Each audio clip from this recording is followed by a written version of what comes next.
Hey, we're cooking with gas here on the Jewcast. Okay, careful using a phrase like that. This trial is a travesty. It's a travesty of a mockery, of a sham, of a mockery, of a travesty, of two mockeries, of a sham. Tradition! Oh, shut up, Carl! Shut your goddamn Jew mouth! You people are why there's war in the Middle East! Gekakken af een jam. Nebbig. Verpoepoepoe. Vermischt. Verkakt. Vertut. Verstonken. Fartig. Exactly. You're what Grammy Hall would call a real Jew. Oh, boy. Hey, everybody. Jonathan Randall here. I'm Jordon Ferber. Welcome to episode 32 Of American Jew. It rhymes. That's a special episode today. It kind of is, because this week's Torah portion is my Bar-Mitzvah portion. L'chaim. Hey, Mazel Tov. We're bringing it back. We're bringing it back. And I know this, of course, because my father called and left a message Oh, really? on my voicemail saying, hey, Jonathan, I haven't heard from you in a while. And So you this get- is your Bar Mitzvah portion. Kitsetse. You get the guilt phone calls on the bar mitzvah day and not on your birthday. I got a guilt phone call from my mother on my birthday. Okay, yeah. Mothers give the guilt phone call on the birthday. Dad gives it on the bar mitzvah portion. Yeah, it was my birthday was a couple weeks ago, and my mother called me, and she goes, happy birthday, Jonathan, my son, I love you. That doesn't call his mother nearly enough. That's the birthday message I got from her. My father, he just wants to remind me about the bar mitzvah, that this is my bar mitzvah portion. So he was very proud. Kitsetse. He was very proud of you on your bar mitzvah. I don't know how proud he was, actually. Did you feel like you really nailed it? First of all, no, I did not nail it. I did like the bare minimum. I only read I didn't read the whole Torah portion. I only read like the first 3 chapters or something. Okay. And then I read the Torah portion, and I gave a speech that I remember was a mumbled speech, apparently. Big speech. And, yeah, I remember I had to go to I had bar mitzvah class every week that I had to go to, and to learn the singy song of the Torah, because it's not just reading it. It has I think they're called trump. It's called trumps. Oh, is that right? Or something. Oh. Yeah. And they're they have different sounds. So the different ways are da na na na na, whatever to say it properly. And yeah, I used to have to go, and a guy made me tapes I had to listen to. And then that wasn't good enough, since I really never gave a crap. Even back then, I was like, this is stupid. So you didn't even really learn Hebrew? I mean, I went to Hebrew day school, so I knew how to read Hebrew and write Hebrew, but the sing-songy part, I didn't really know. All right. So that was more of the part I was learning. Because I don't think I ever really learned Hebrew myself. For my bar mitzvah, I just memorized the stuff off the tape. Oh, okay. Phonetically, yeah. I already kind of knew a little bit of Hebrew. I remember one story. One weekend, my parents thought I wasn't doing well enough with my bar mitzvah preparation. They were worried. There was another rabbi that they really liked. He was kind of close with the family, so they sent me to spend a weekend with him to study more get ready my bar mitzvah portion. And I'll never forget this. We were doing it, and we had the Torah scroll out, and my nose started bleeding. Whoa. And it started dripping on the Torah. Oh, no. And the rabbi was kind of freaked out about it. He's like, have you been picking at your nose? And I was like, no, I haven't been picking at my nose. He's like, you had to do something to your nose. What is happening right now? Oh, my. And I was just like, it's the devil.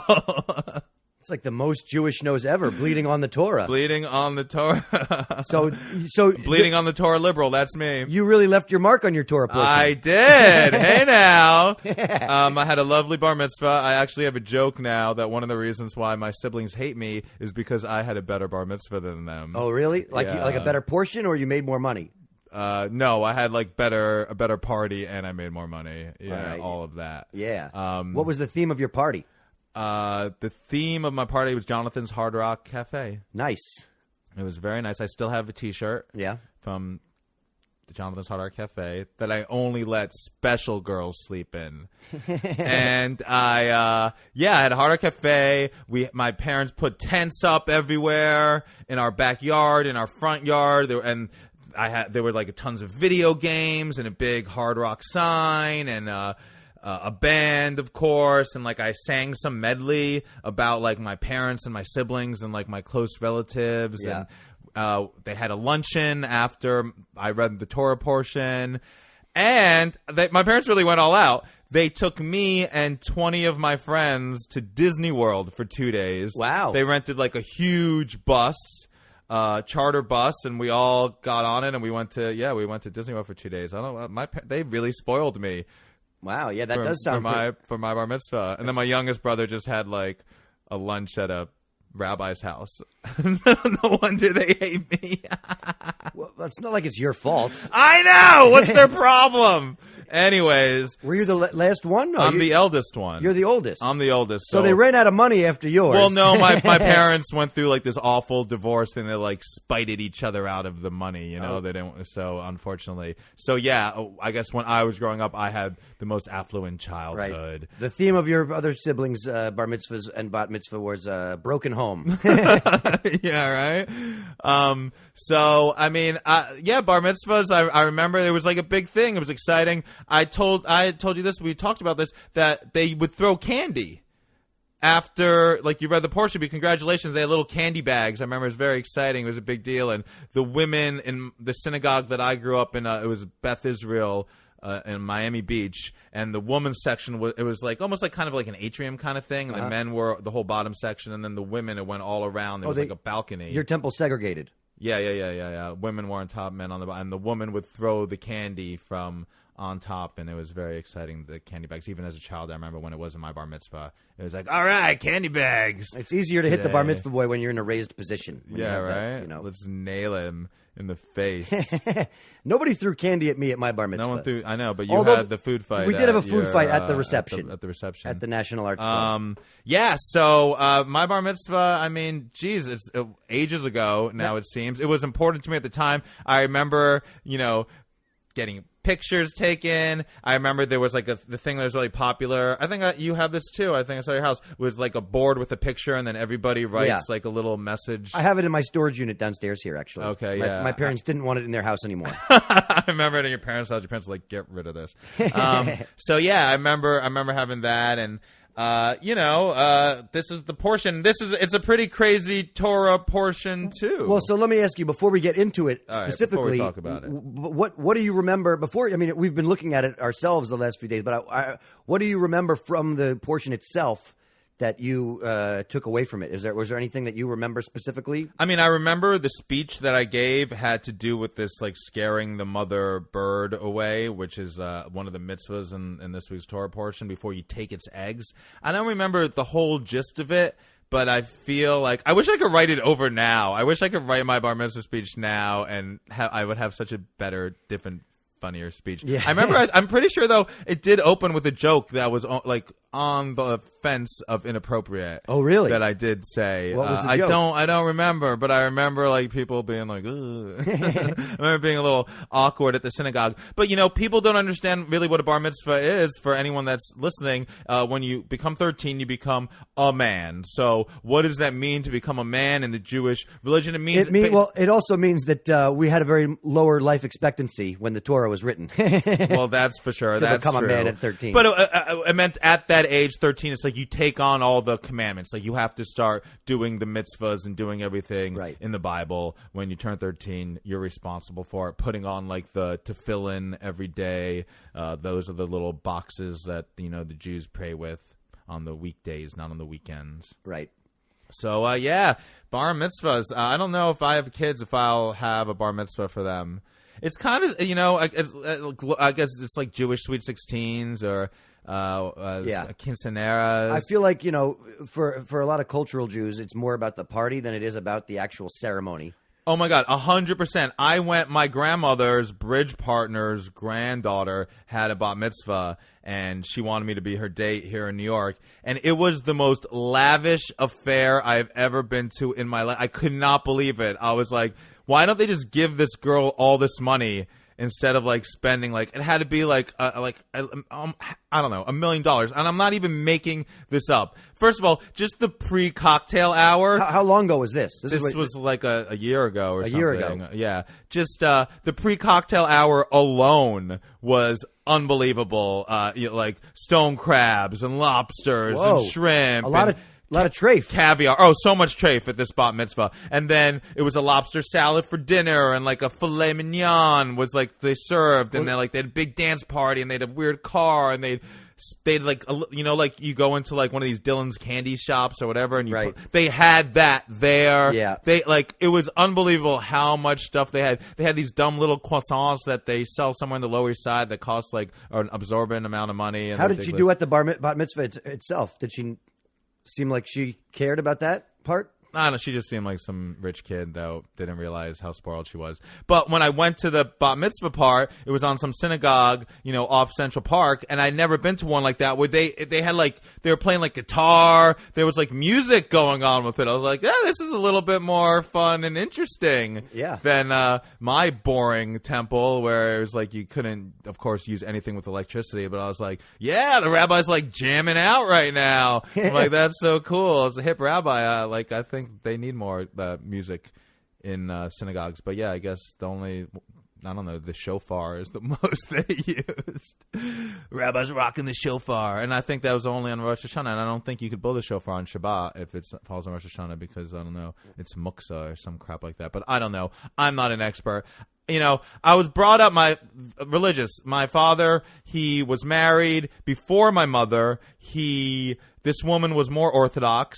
He got more involved in being Orthodox, and even though they got divorced, he kept Orthodox in the divorce for some reason. Nobody else in his family's Orthodox. Nobody in my mother's family's Orthodox, and he was like into it, and he made my fucking life miserable with it. It was so horrible. I feel like I had to escape Judaism. I hated it. It sucked. It was the worst. So I, even with my bar mitzvah, I was like, this is stupid. Who gives a fuck? But I wanted to have a party. All my friends had parties, and I wanted to have like a cool bar mitzvah, whatever. Did you just totally shun Torah stuff after that, or did you go back to temple?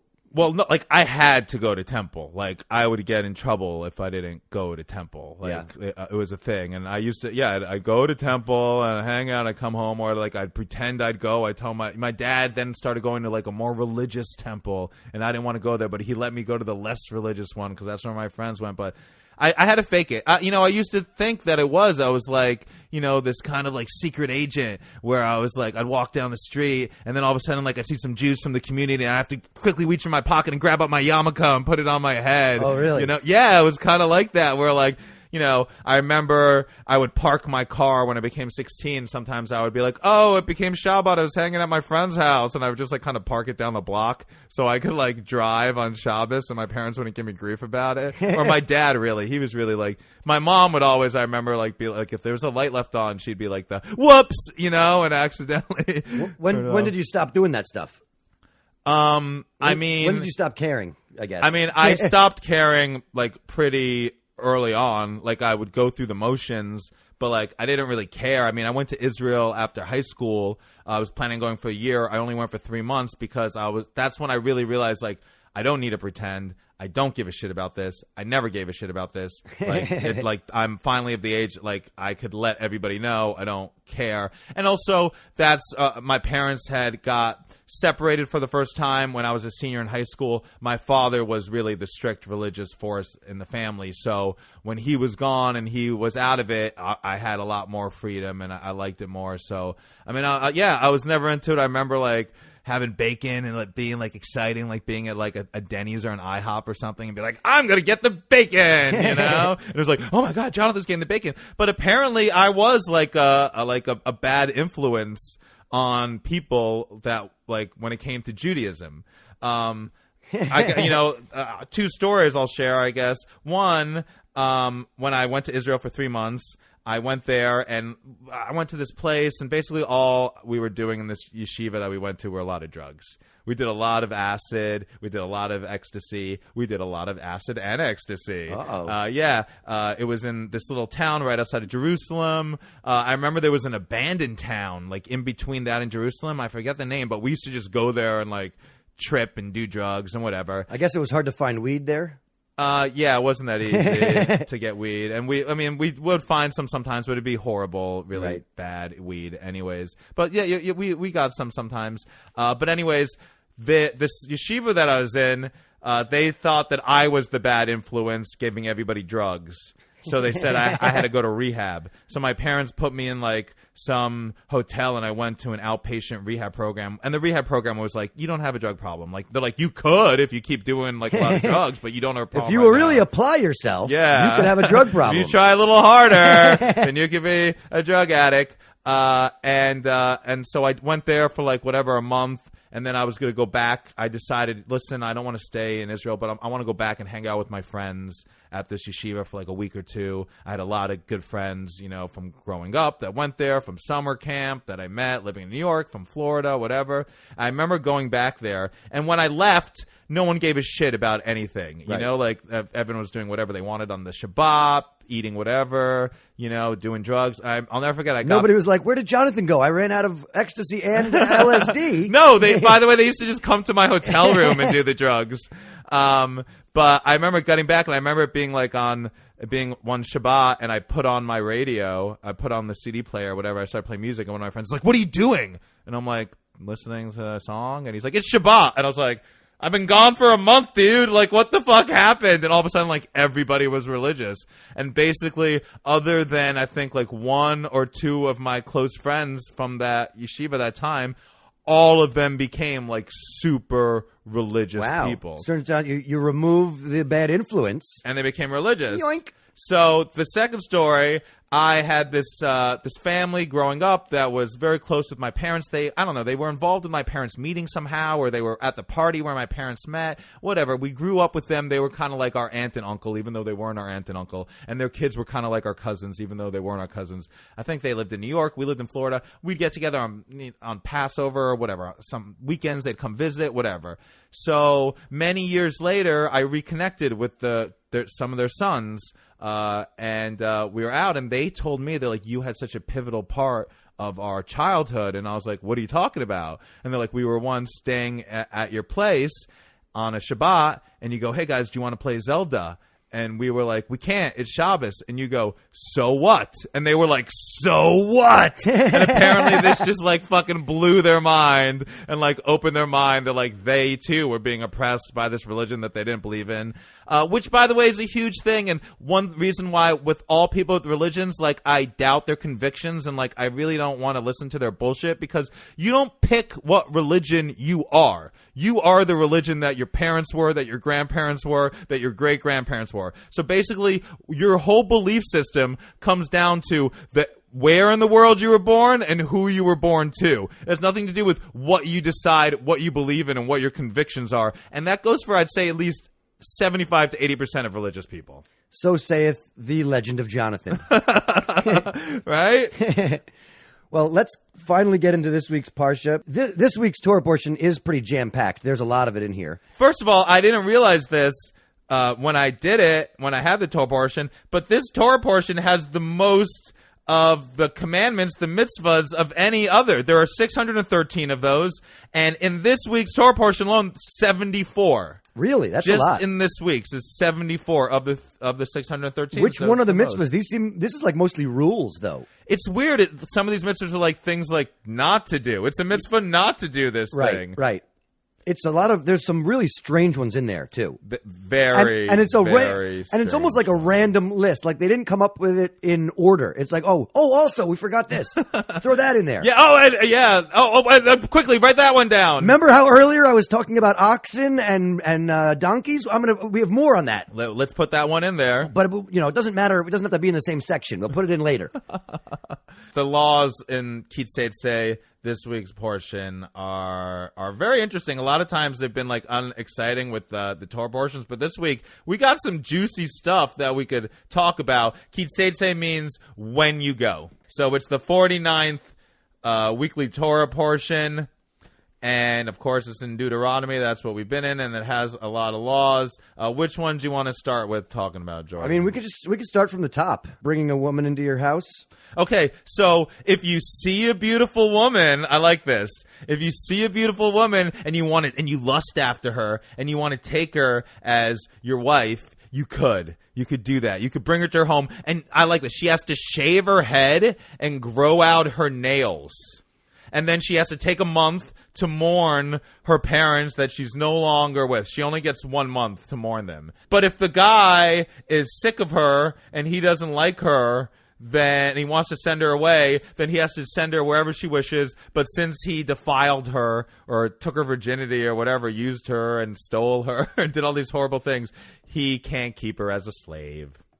Then the next one is if a man has 2 wives, but he likes one better, it doesn't matter which one he impregnates first. If the one that he doesn't love as much as the other one gives birth first, that's still his firstborn.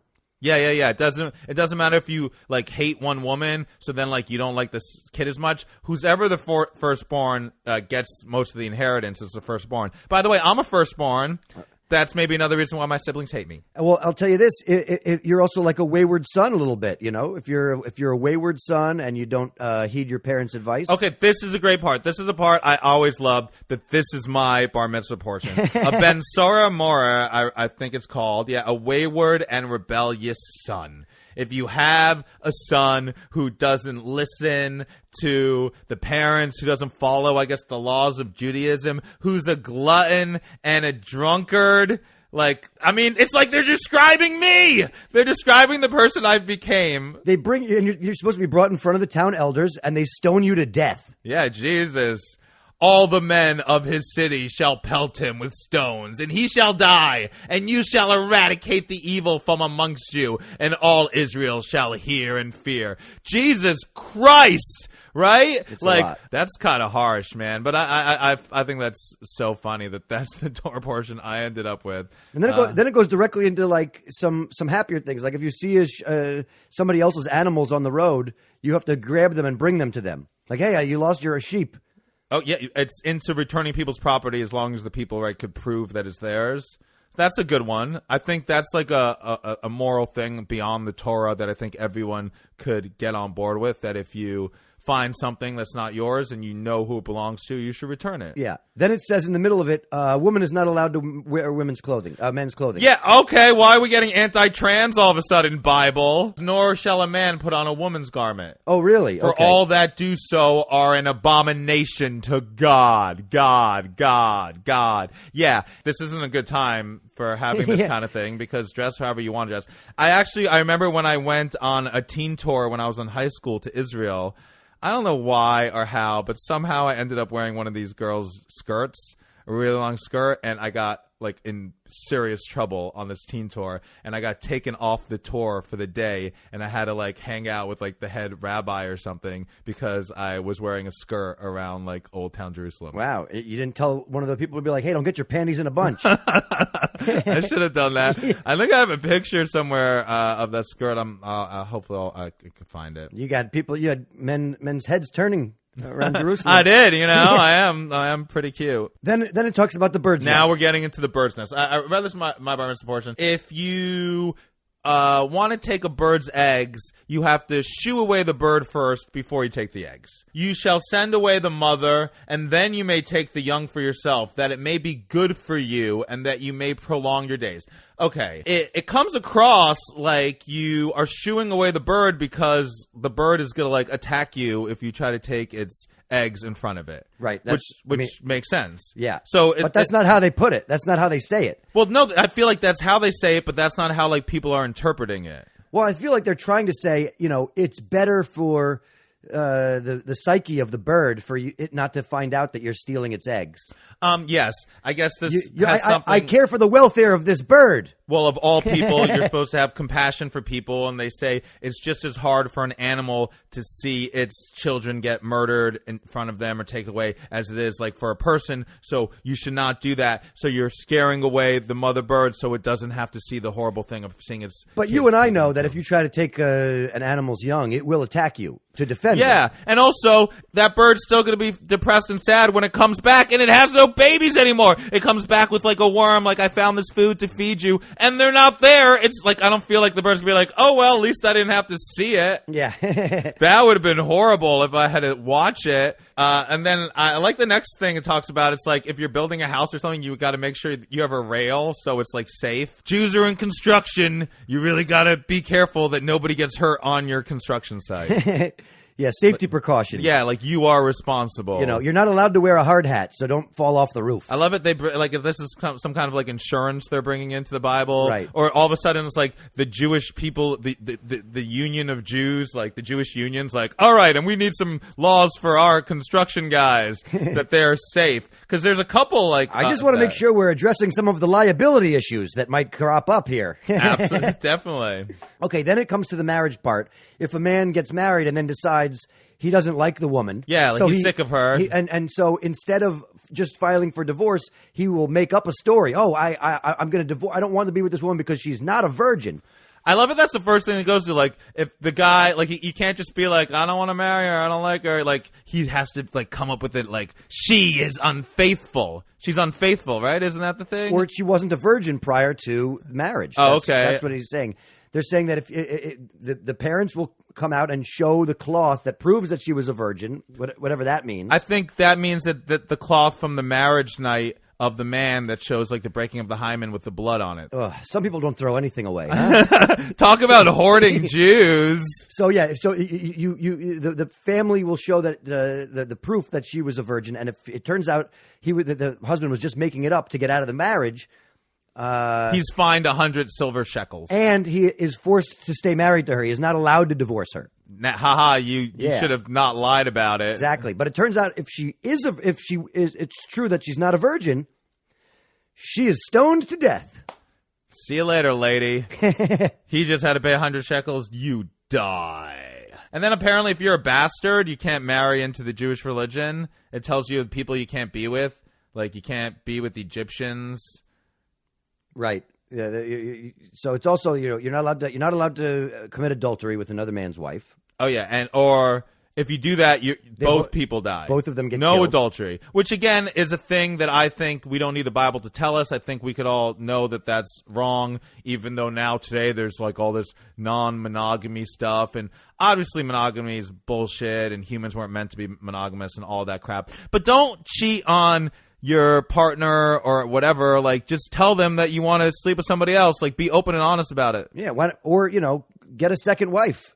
Apparently, you can.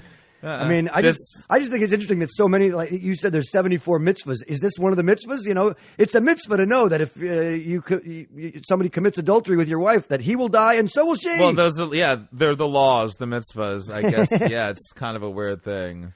Then there's the one about, it's basically like rape.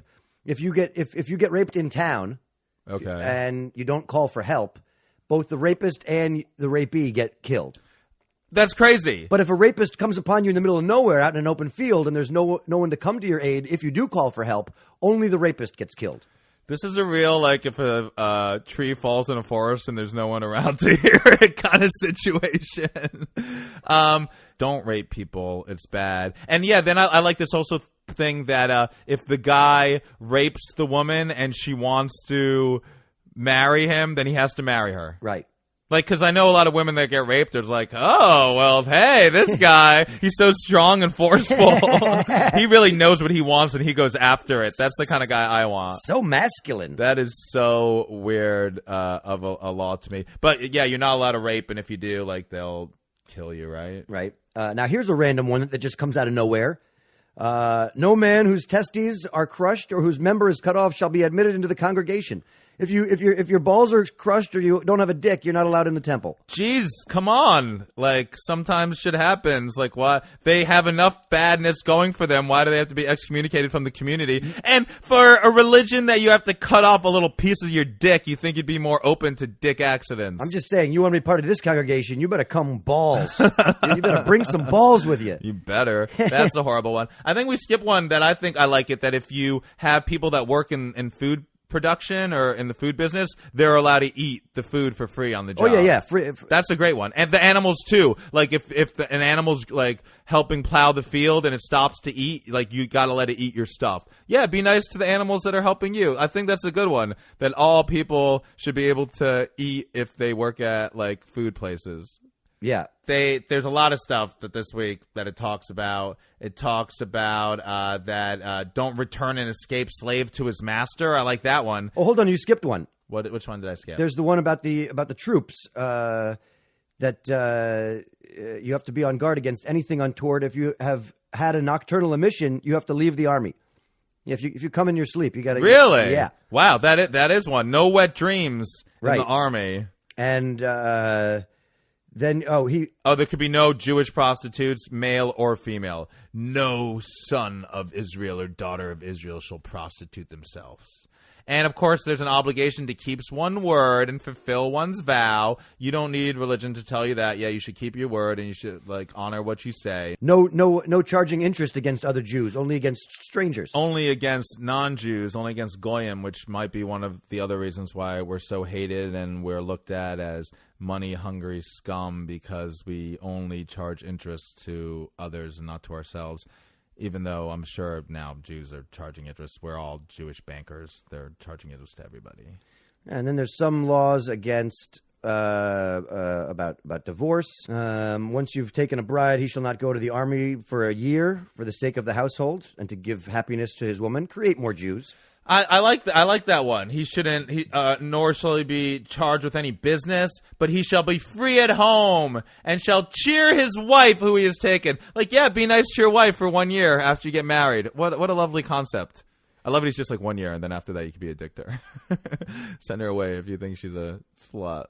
Yeah, there's a whole bunch of it in here. Do not abuse a needy or destitute laborer. Yeah, you should not do that. You should be nice to your laborers. Parents should not be put to death for their children, nor children put to death for their parents. You have to pay for your own crimes. Yeah. That one's pretty obvious. Don't subvert the rights of the stranger. I'd be mad if it was the other way. Your son did this, now you have to die. Let's see. If you're in somebody else's vineyard, you can only take what you can eat. Not allowed to take any of it with you. Okay. When brothers dwell together, if one of them is married and he dies, the wife has to marry the other brother. Well, no, it's more like the brother. Yeah, the brother has to take the wife. Right. And if he impregnates her, that baby is attributed to the brother that died. It's like taking his name. Yeah, it takes his name, which is kind of weird. And it's the same name, though, but I guess it takes his first name, too. Let's see. Okay, so, and the last one is basically about Amalek, that we have to remember Amalek and how evil he was. He was, I guess, one of the worst people to the Jews when we left Egypt, and we always have to remember what a shithead he is and how much he sucks and hate him forever. Right. Never forgive Amalek, and it's a mitzvah to hate him. It's a mitzvah to hate Amalek. So, a lot going on. Oh, boy. What a parsha I had for my bar mitzvah. Seriously. 74 of the mitzvahs, I don't want to keep any of them.